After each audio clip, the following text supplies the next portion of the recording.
if the Supreme Lord, God has no hand, no leg, then how he can walk? Just like Sakhi Gopal.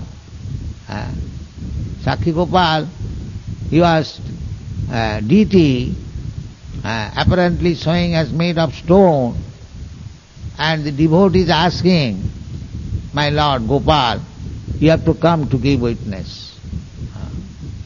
Gopal was smiling and said, how you expect a deity can walk, that I shall go to give witness for you.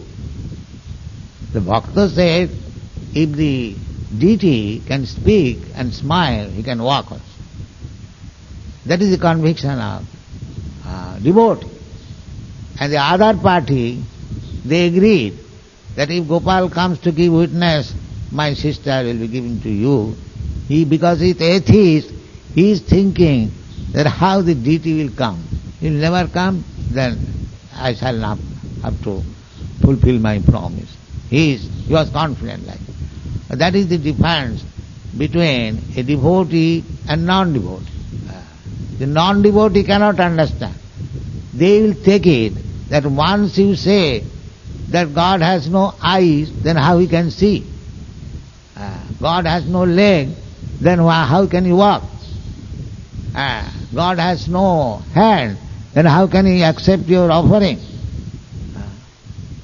Therefore, the conclusion should be that Ajopi, although Krishna never takes birth, and again he takes birth, he has taken birth, therefore his birth is not like our birth. This is the condition.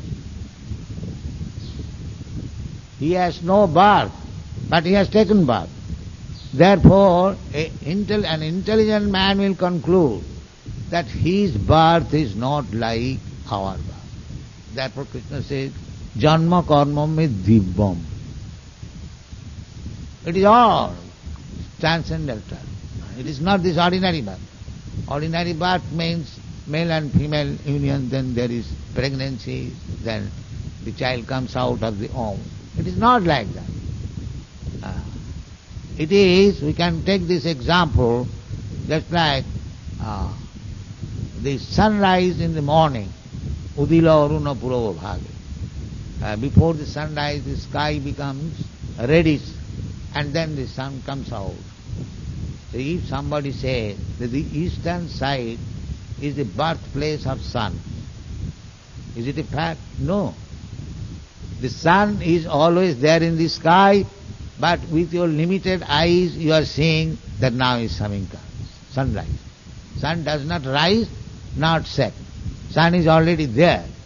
Your imperfect eyes, you see there is sunrise, there is sunset. Is it not a fact? Similarly, Krishna is always there. But because we do not know Krishna, therefore we understand that Krishna is taking birth from Devaki, or Krishna has taken birth in the family of the Jadus. Yes, he appears like that he has taken birth in the Jadu family. Because why? The purpose is to glorify the family, because it belongs to the devotee, Maharaj. That is his purpose. His real purpose is that the Jadu dynasty, Maharaj Jadu was a great devotee. Jada Priyasya. He appears to take birth in the family of Maharaj Jadu, just like Lord Ramchandra. He took birth in the family of Maharaj Raghu. Therefore, Lord Ramchandra is called Raghunath. Dasarathi, as Krishna is called Vasudev, because he accepted Vasudev as his father.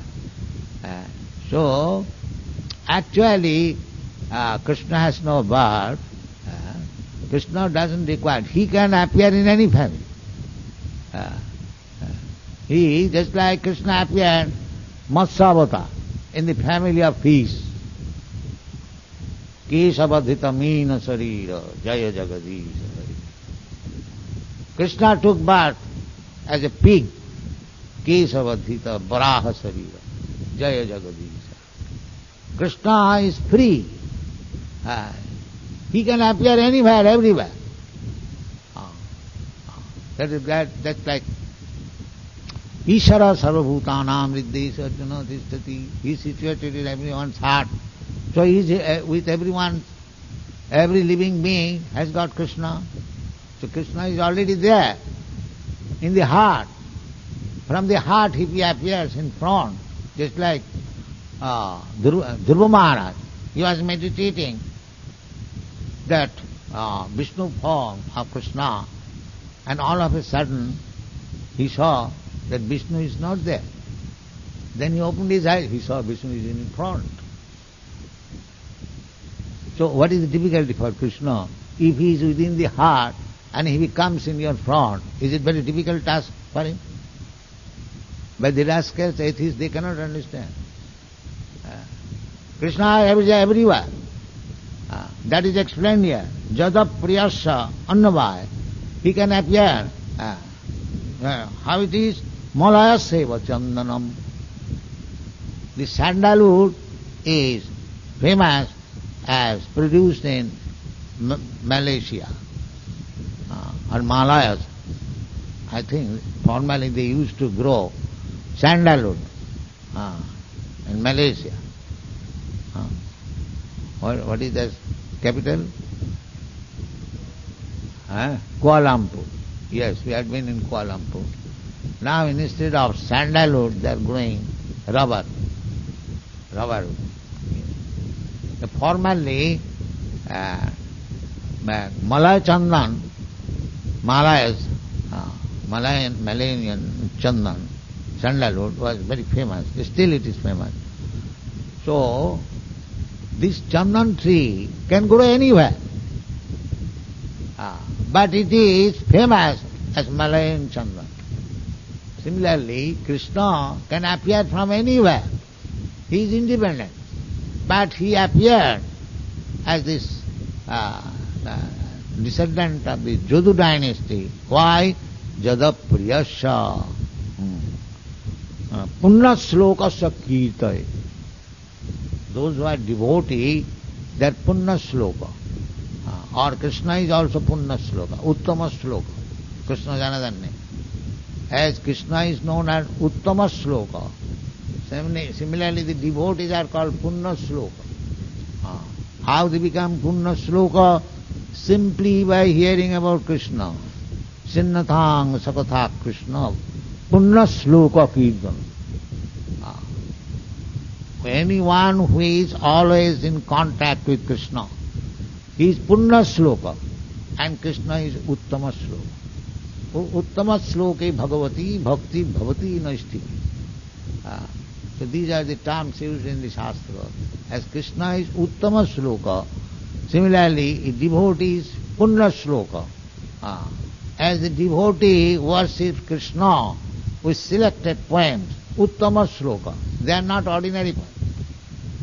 Chintamani prakara sadmasu kalpa vrikka lakha britesu surabhi ravi. These are not ordinary verses.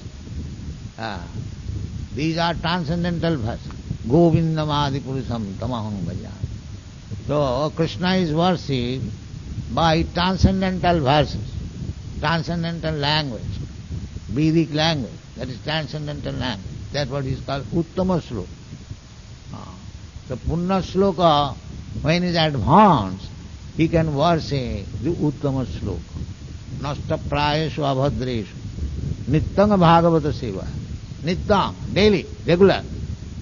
So, as you are daily hearing Srimad Bhagavatam, if you go on, then nasta praya, everything, all dirty things within your heart, chita darpana marjana, it will be all clean.